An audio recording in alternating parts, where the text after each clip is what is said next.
Bienvenidas y bienvenidos a una actividad más de esta sexta Feria del Libro de las Ciencias de la Salud en la Facultad de Medicina de la UNAM. Esta mesa redonda ha sido organizada por el Grupo de Trabajo Opioides del Seminario de Estudios sobre la Globalidad, por iniciativa del Programa Institucional de Ética y Bioética de la Facultad de Medicina ambos de la UNAM. Estamos aquí para conversar acerca de un tema de interés público que concierne al acceso de la naloxona. La naloxona es un antídoto potente para ser usado en caso de que una persona sufra sobredosis por opioides, como lo son la heroína, la morfina, el fentanilo, la oxicodina o la metadona. La popularización de los programas de educación para la sobredosis y la distribución de la naloxona se da en el contexto de dos graves problemáticas. Por un lado, la llamada crisis de los opioides, que ha tenido lugar en Estados Unidos y en Canadá y con importantes repercusiones y expresiones en la frontera norte de México, y por otro lado, la escandalosa desigualdad de acceso a opioides legales, como la morfina, en contextos clínicos para paliar profundas formas de dolor, problemas respiratorios y sufrimientos innecesarios. El eslogan de acceso sin exceso plantea el objetivo doble que se han trazado las organizaciones multilaterales de resolver ambos problemas: garantizar el acceso a los medicamentos esenciales para el manejo del dolor, incluidos los opioides, sin que ello redunde en un uso indiscriminado que acarree un problema de salud pública como el que ahora enfrentamos en América del Norte. Estas directrices, que inciden en el diseño de políticas públicas a nivel global, conciben frente a dos problemas una misma solución, una solución ya conocida, que es el control adecuado de las sustancias. El énfasis en el control trae consigo cierto sobrecontrol, y es quizás eso lo que está en el trasfondo y lo que nos permite entender el asombro que produce que una sustancia que no tiene propiedades adictivas, que no es psicoactiva, que no tiene propiedades psicoactivas ni alucinógenas, que en absoluto produce nada si la consume una persona que está bien, sino que al contrario, cuando se le suministra a personas que se encuentran en riesgo de morir por sobredosis de heroína, por ejemplo, su efecto es salvífico. Personas que pudieron haber muerto por una sobredosis de opioides, hay que decirlo de esta manera, hoy están vivas gracias a que tuvieron un acceso oportuno al suministro de naloxona. Los programas de educación de sobredosis y de distribución de la naloxona son ahora parte mainstream de los esfuerzos conjuntos para enfrentar la epidemia de opioides ilegales y los casos de sobredosis que llevan a la muerte. En México, sin embargo, esta sustancia está restringida. Personas mueren por sobredosis sin recibir un antídoto que en otros lugares puede conseguirse con facilidad en una farmacia. Hemos reunido en esta mesa redonda un grupo multidisciplinario de especialistas en diversas ramas que nos ayudarán a hacernos una idea general respecto al problema de la sobredosis por opioides, respecto a la importancia de la naloxona como parte de estas intervenciones integrales en mora de hacerse con estas poblaciones, y sobre qué podemos hacer o qué se podría hacer para superar esta restricción en el acceso. Pasaré a presentar a los participantes de esta mesa redonda. Me da mucho gusto saludar a la doctora Silvia Cruz del Campo. Ella es bióloga de la UNAM y maestra y doctora en farmacología del Centro de Investigación y Estudios Avanzados, el CINVESTAV. Tuvo entrenamiento postdoctoral en el Medical College de Virginia.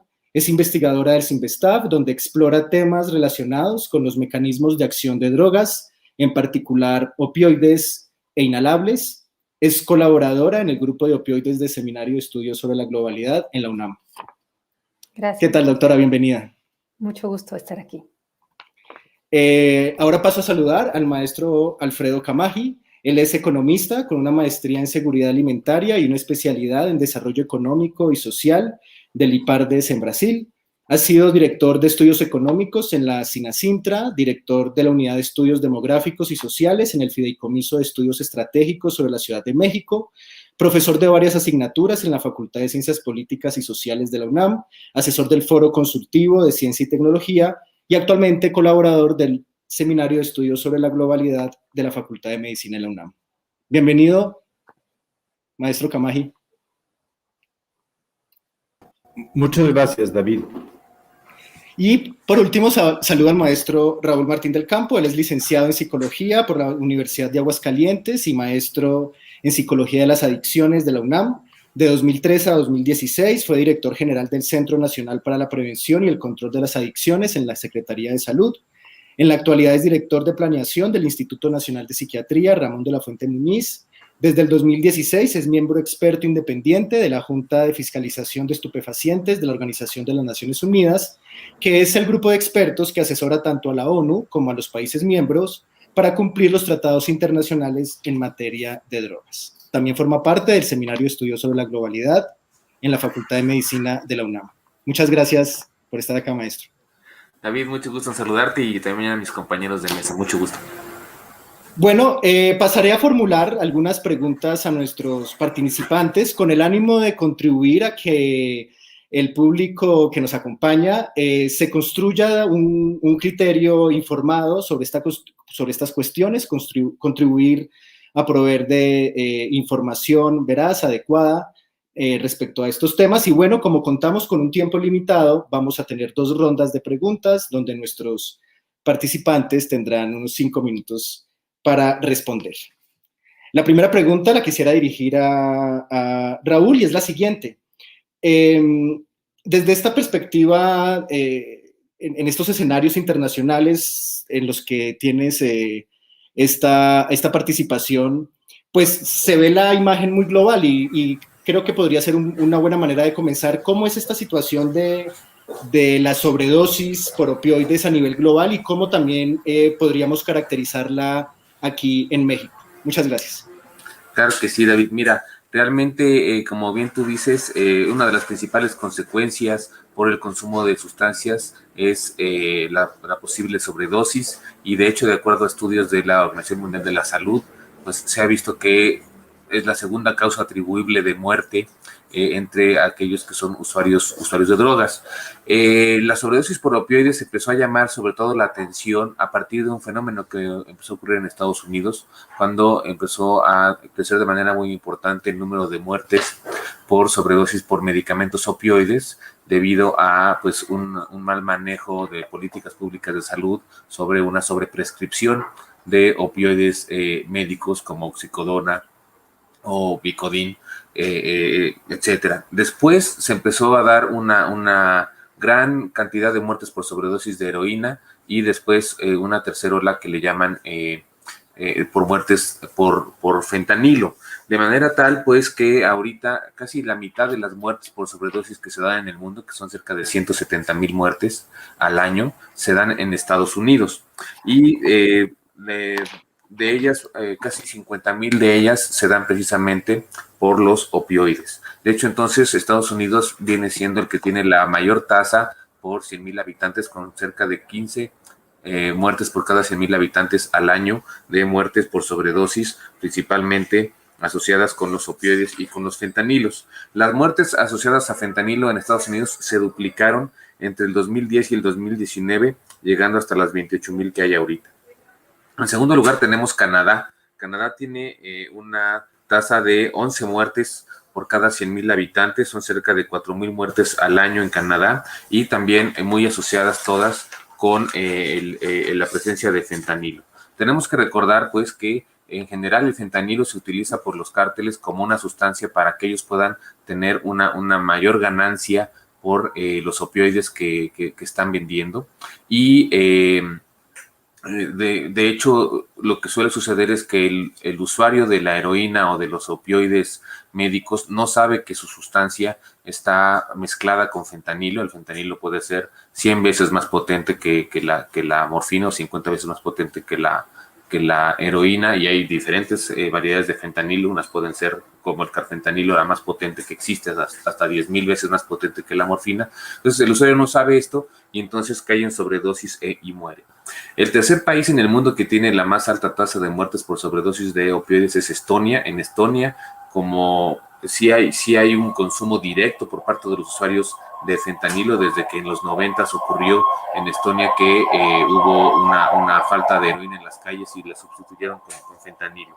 Después tenemos Suecia, que es un país que a últimas fechas de pronto incrementó mucho su prevalencia de muertes por fentanilo y tuvo que ver con que se estuvieron vendiendo en internet productos para curar la sobredosis o para tratar la sobredosis de opioides que contenían fentanilo, no lo sabían los usuarios. Y tenemos en quinto lugar Irlanda del Norte.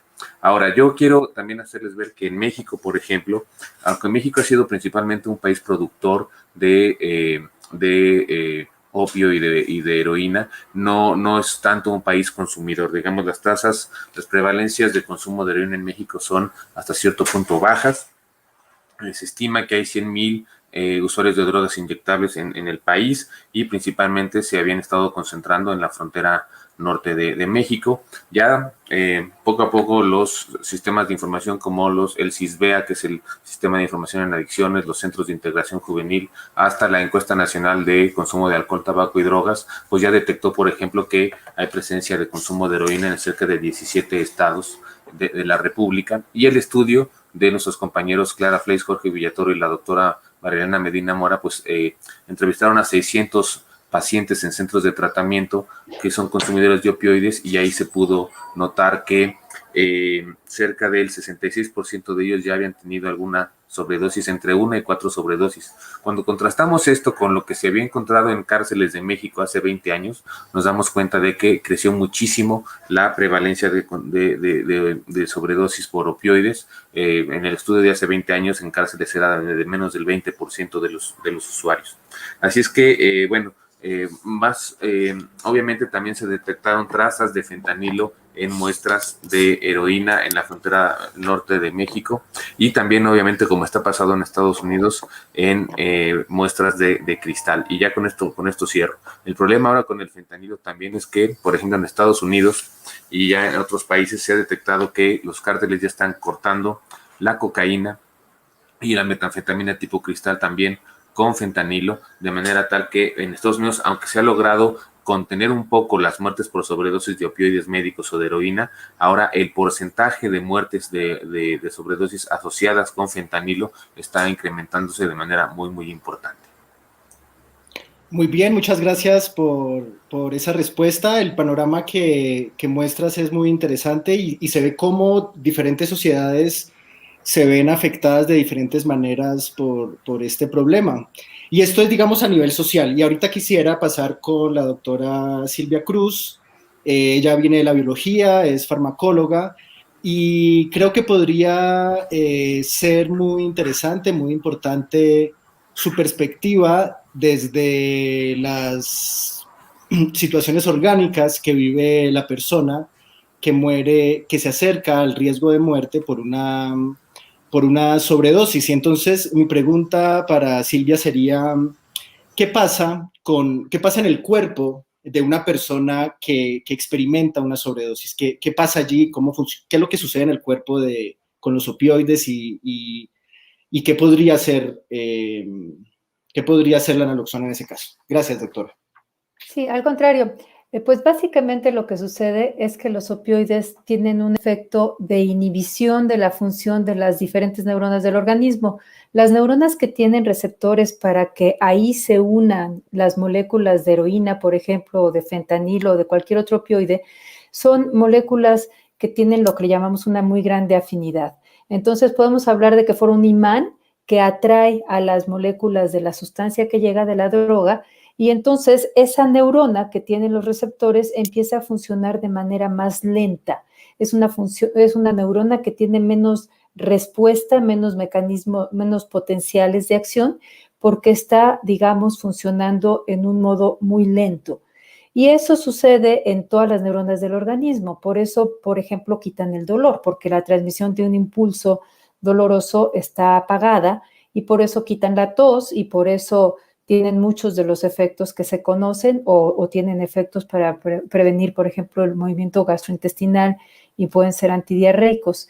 Pero, ¿qué sucede cuando estas moléculas se unen a los receptores que están en una parte específica del tallo cerebral, que es la que regula de manera automática la respiración? Lo que sucede es que esas neuronas también funcionan lentamente y entonces la respiración se empieza a hacer extremadamente superficial y lenta. Las inspiraciones se van espaciando, hay grandes pausas entre ellos y el influjo de aire es lento. Es además insuficiente, tan insuficiente que es incompatible realmente con la vida si no se restituye. Entonces, pues termina por haber muerte.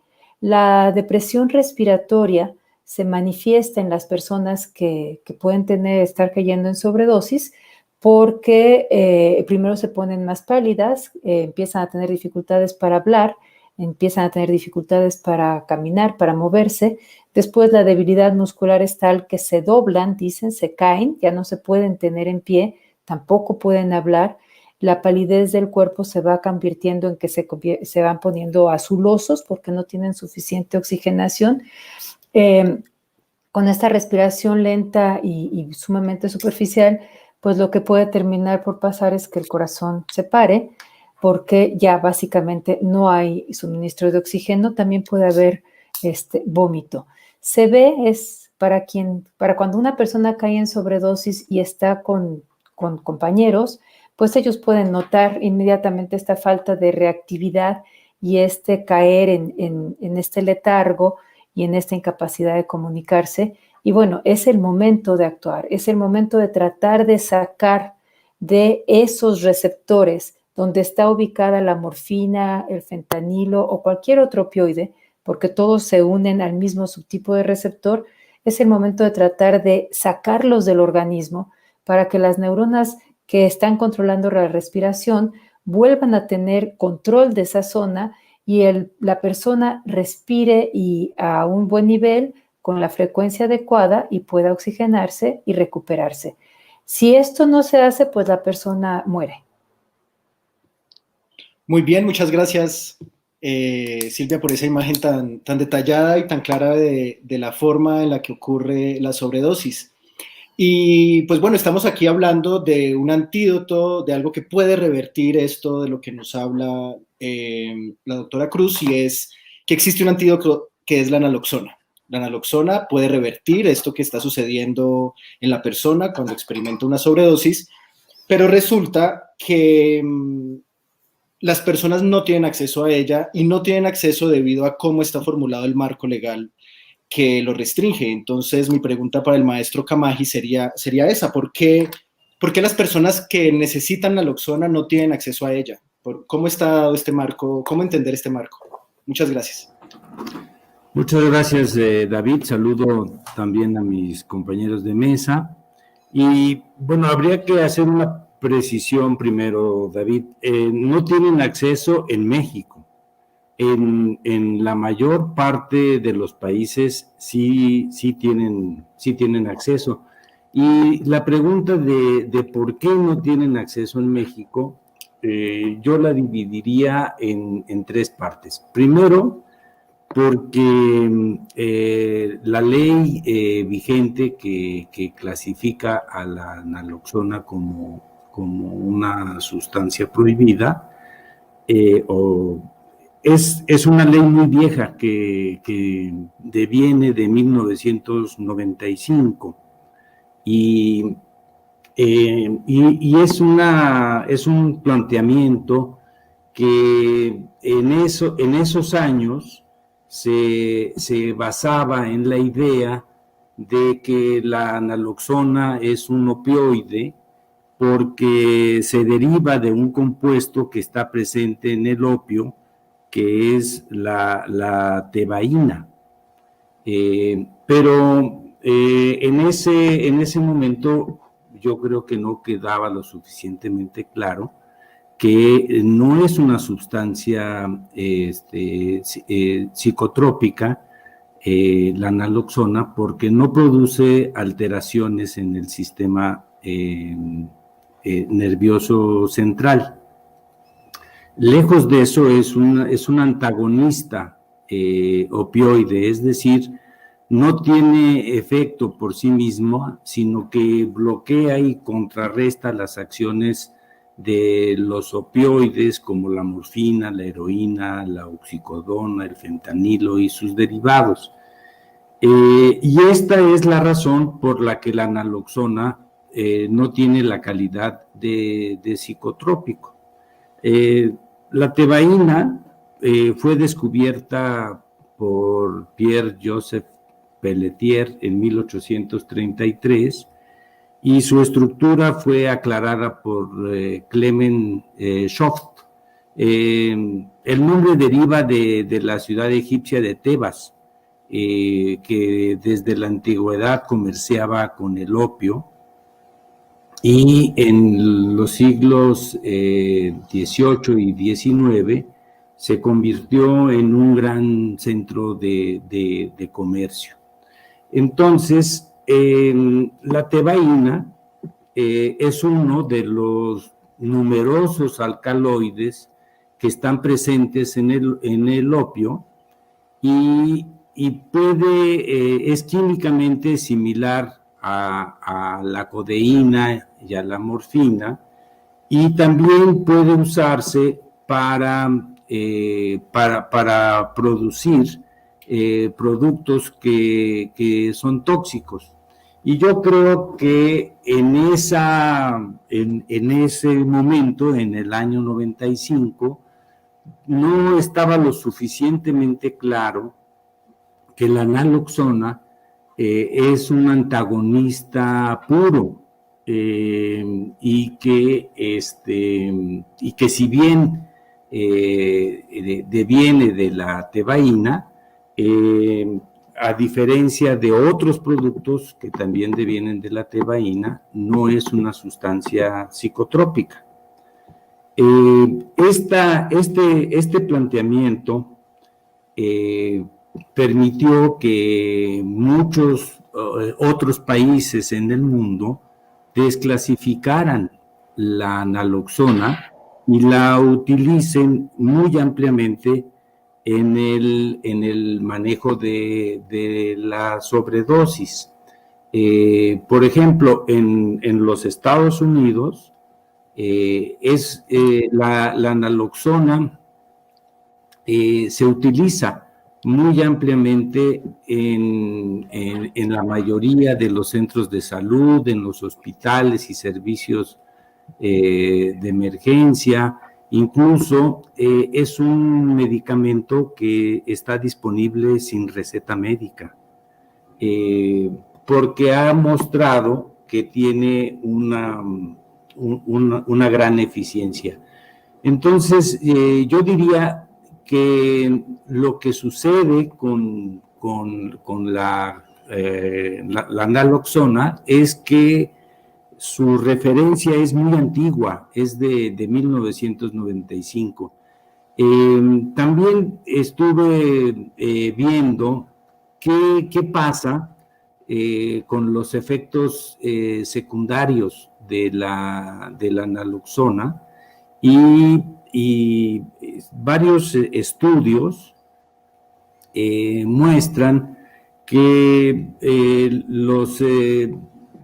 hay una base de datos de Uppsala Monitoring Center a nivel mundial, y dice que por el uso de la naloxona se encontró que en una muestra de 651 casos, en 17% hubo reacciones adversas, pero las reacciones adversas fueron las náuseas, el vómito, mareos, dolor en el pecho, pero pues ninguna de estas reacciones explica el por qué no se utilice la naloxona como el antídoto más eficaz que hoy conocemos para contrarrestar la sobredosis, que como lo comenta lo comenta Raúl muy claramente,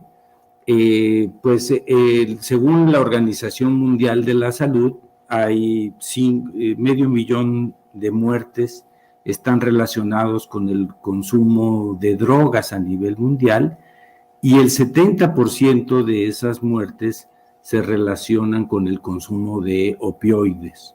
Y esto significa que tener la naloxona como un medicamento que revierte rápidamente una sobredosis como un antagonista es algo que es muy importante, toda vez que el consumo de los opioides está creciendo a nivel mundial en una gran diversificación de productos que día a día crecen. Ese sería mi comentario. Muy bien, muchas gracias, Alfredo. Yo quisiera entonces seguir en esta misma línea que nos señalaba de cómo estas restricciones no son globales y que de hecho hay muchas experiencias internacionales de programas de distribución y programas de educación sobre la sobredosis. Y entonces, esta es mi próxima pregunta para Raúl. Quisiera que nos hablara acerca de qué experiencias internacionales sobre estos cambios legales, sobre el desarrollo de estos programas, cómo está la situación a nivel global en este asunto y en relación a eso, cómo está México en ese camino. Claro, mira, de hecho muchos países empezaron desde los 90s a implementar políticas y programas de distribución de naloxona para prevenir la sobredosis, principalmente por heroína. Pero fue en 2014 cuando la Organización Mundial de la Salud, por mandato de los países de la Asamblea General de la ONU, sacó las guías para la aplicación de la distribución de naloxona en la comunidad, ¿no? Y hay 4 premisas que son las más importantes. Uno, que cualquier persona que pueda ser testigo de una sobredosis pueda aplicar la naloxona. Hay barreras para que esto se pueda aplicar, sobre todo las leyes que en los países tienen que ver con que los civiles no médicos, no capacitados, puedan inyectar a alguien, ¿no? Sin embargo, afortunadamente ya ahorita existe una presentación que es nasal. Lo que pasa es que todavía tiene patente, entonces se tendría que ver la manera de que fuera todavía mucho más accesible esa presentación, porque entonces esas leyes que impiden que los civiles inyecten a otro, ya no tendrían por qué aplicar, ¿no? Número 2, de la guía de la OMS, que pues, la naloxona es efectiva para revertir la sobredosis si se aplica vía intravenosa, intramuscular, subcutánea e intranasal. Totalmente. Número 3, que además se tiene que, después de que se hace la reversión de la sobredosis, se tiene que buscar ayuda médica profesional, porque como bien decía la doctora Silvia Cruz Martín del Campo, bueno, pues hay una hipoxia, es decir, hay una falta de oxigenación durante la sobredosis y eso genera daños en los tejidos y el órgano que más consume oxígeno es el cerebro, entonces puede haber consecuencias a nivel del sistema nervioso central. Y bueno, pues la cuarta, que tiene que ver también con que se vea la manera de que la persona salga lo más pronto posible del paro respiratorio. Entonces, tenemos ya cerca de 26 países que tienen legislaciones y programas escritos y específicos sobre distribución de naloxona en las comunidades. 9 de ellos están en Asia y cerca de 16 de ellos están en Europa. Ahora, las mejores prácticas que yo he encontrado respecto a la distribución de naloxona, número 1, como bien decía el maestro Alfredo Camaji, clasificar de manera justa la naloxona. La naloxona no es un psicotrópico, aunque sea un derivado del opio, no es un psicotrópico, entonces no debería estar clasificado como un medicamento del cual se tenga que tener receta. Programas de naloxona para poder llevar a la casa, para que si los familiares, los amigos, los compañeros ven que está se presenta la sobredosis, puedan tener la naloxona y atenderla. Esto le llaman leyes del buen samaritano, ¿no? Donde las leyes permiten, pues, que los civiles le den unos primeros auxilios a alguien que está teniendo una emergencia médica de esta manera.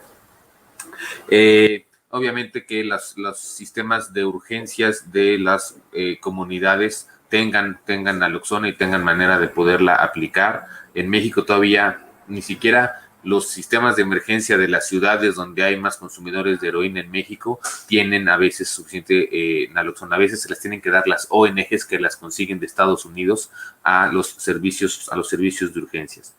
Que puedan las ONGs también aplicar la naloxona o distribuir la naloxona en sus kits de intercambio de parafernalia. Buenas prácticas como en Estados Unidos, que inclusive la policía o los bomberos tienen el Narcan y lo pueden aplicar en casos de que ellos sean llamados en el 911 para poder atender estas sobredosis.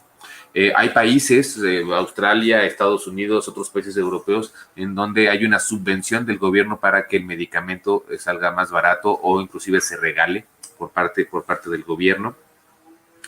Programas en donde a cualquier persona que consuma opioides, por ejemplo, con fines médicos, para el tratamiento del dolor, se le da también su naloxona para el caso de que pudiera sufrir una sobredosis, o personas que están en tratamiento con sustitución de metadona con opioides análogos como la metadona o la buprenorfina. Ellos también se les da la naloxona durante el tratamiento de sustitución, e inclusive después de que los dan de alta del tratamiento de sustitución se les da la naloxona por si tienen alguna recaída. Y bueno, obviamente también la distribución de naloxona en prisiones, puesto que uno de los ámbitos en los que más se consumen opioides y heroína son las prisiones. Entonces, digamos, varios países han estado desarrollando estas buenas prácticas. Ahora, en México todavía estamos muy lejos, tenemos mal clasificada la naloxona como un psicotrópico. Los gobiernos locales no piden suficiente naloxona para poderla tener disponible para, por ejemplo, sus ambulancias, y pues las ONGs tienen que estar, no pueden comprarla porque es un medicamento que requiere receta en México, y entonces tienen que traérsela de Estados Unidos, y bueno, a veces pueden tener inclusive hasta complicaciones con realizar esto, ¿no? Entonces, es un tema en México en el que nos hace falta muchísimo avanzar. Creo que Alfredo dio algunas de las opciones que son muy viables para poder mejorar esta disponibilidad de naloxona en México. Muy bien, muchas gracias, maestro Martín del Campo. En la imagen que nos ofrecía Silvia sobre lo que ocurre en el cuerpo de alguien que experimenta una sobredosis, terminaba diciéndonos algo muy importante. Hay un momento crítico en el que se debe hacer algo o pues está en riesgo la vida de quien está allí experimentando esto. Raúl nos platica sobre diferentes experiencias internacionales que muestran todo un área de oportunidad de cosas que se pueden hacer para aliviar, digamos, estas situaciones en estas comunidades, en estas poblaciones. Sin embargo, estas poblaciones ya hacen cosas cuando están en esta situación. Hay diferentes estrategias que ellos despliegan, que ellas utilizan para enfrentar estas situaciones de sobredosis, y estaría muy bien si la doctora Silvia nos platicara un poco sobre cómo son esas estrategias y cómo es que la naloxona es un buen antídoto, digamos, en contraste con estas formas más rudimentarias de atender estas situaciones. Y finalmente, si pudiera decirnos un poco más en términos farmacológicos, por qué es que está así en esta restricción de la que nos han hablado Alfredo y Raúl. Gracias.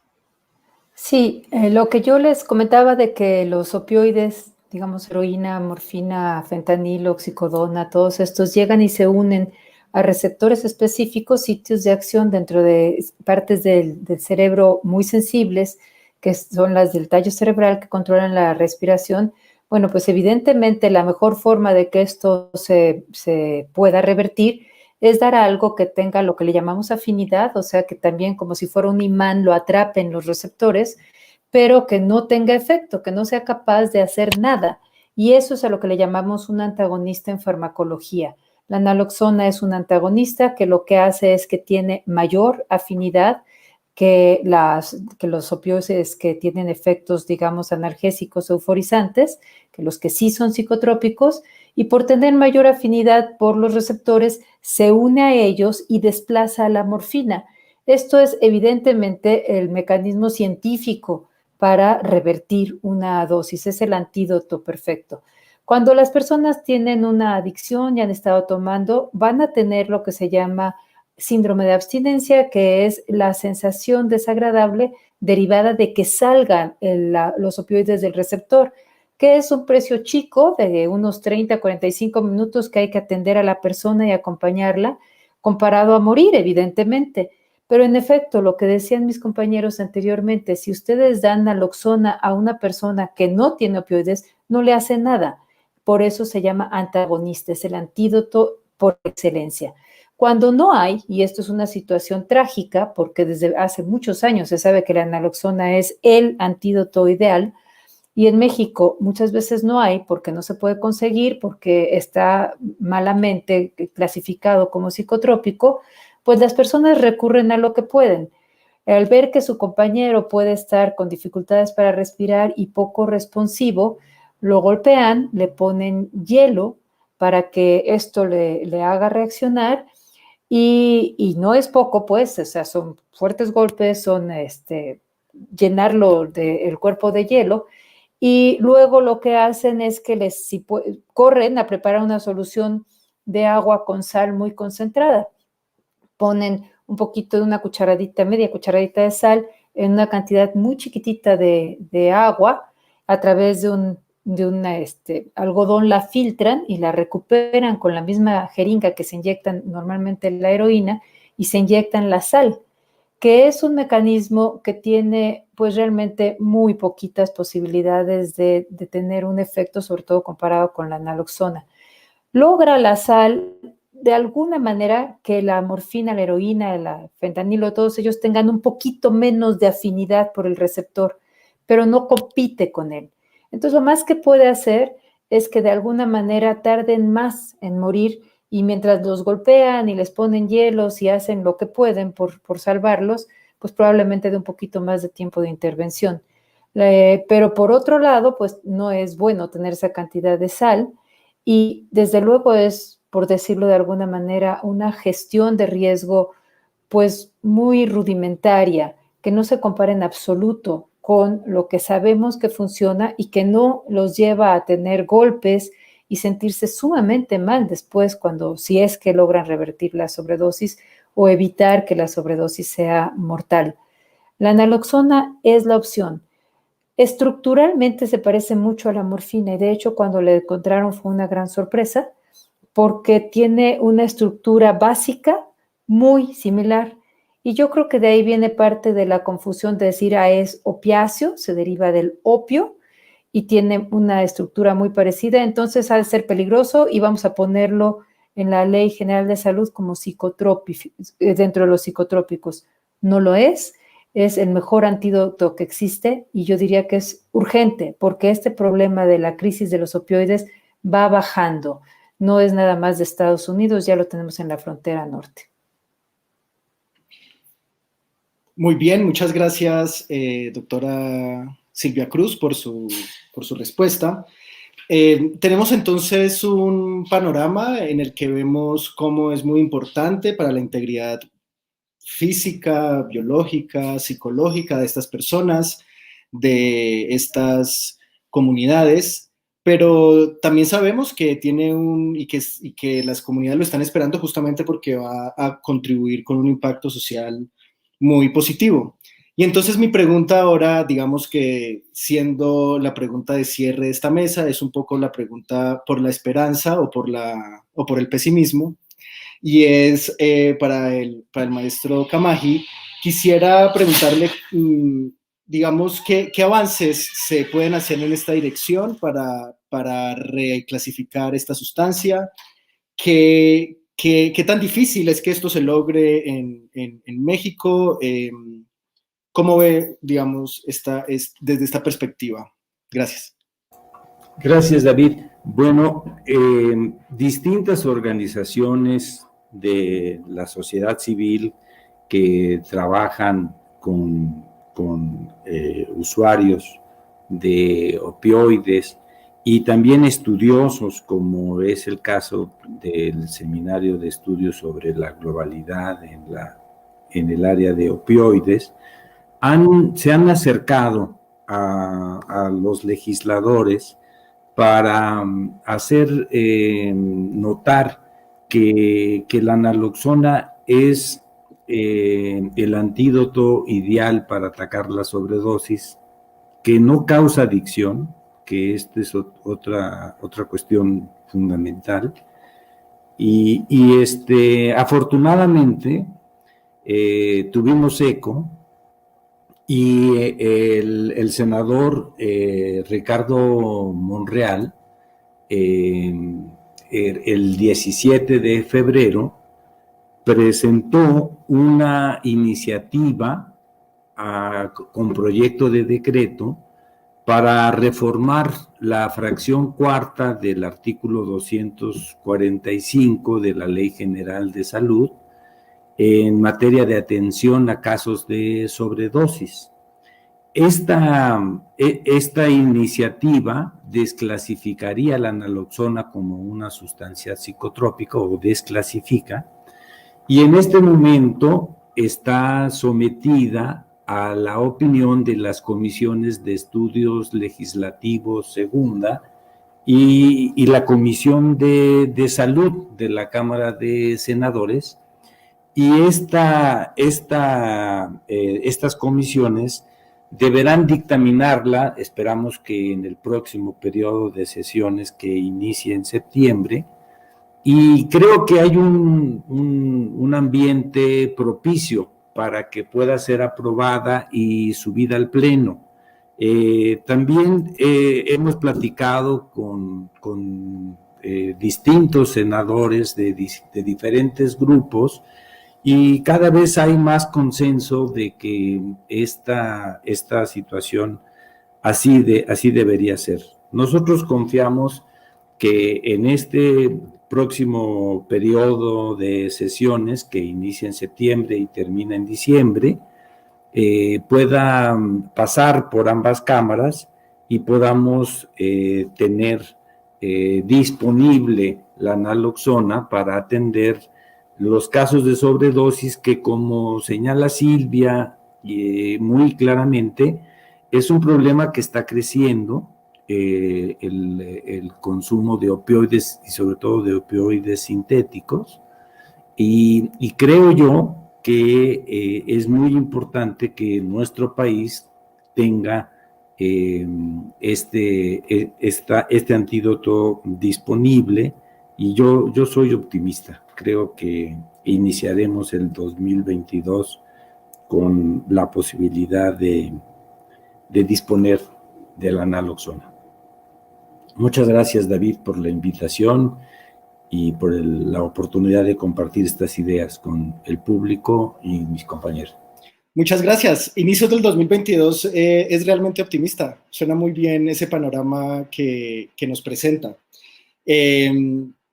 Pues el panorama, digamos, que nos han ofrecido nuestros participantes es el de un asunto del que debemos movernos.